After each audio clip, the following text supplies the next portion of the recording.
আল্লাহর রাসূল বলেন ফজরের নামাজ যারা কাজা করে, যারা ফজরের নামাজ পড়ে না, এই ফজরের নামাজ যারা পড়ে তারা হচ্ছে মুমিন, আর মুনাফিকের স্বভাব হচ্ছে ফজরের নামাজ কাজা করা, ফজরের নামাজ বাদ দেওয়া। জুড়ে বলুন ঠিক না বেরি?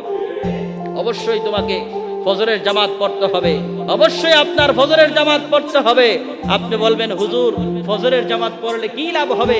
আপনি জানেন 4 রাকাত নামাজ ফজরের, এই 4 রাকাত নামাজ আদায় আপনি করতে পারছেন না। আপনার যদি এতই ঘুম হয় তাহলে আপনি ফজরের 4 রাকাত নামাজ আদায় করে আবার ঘুমান যতক্ষণ পর্যন্ত 12টা পর্যন্ত ঘুমান।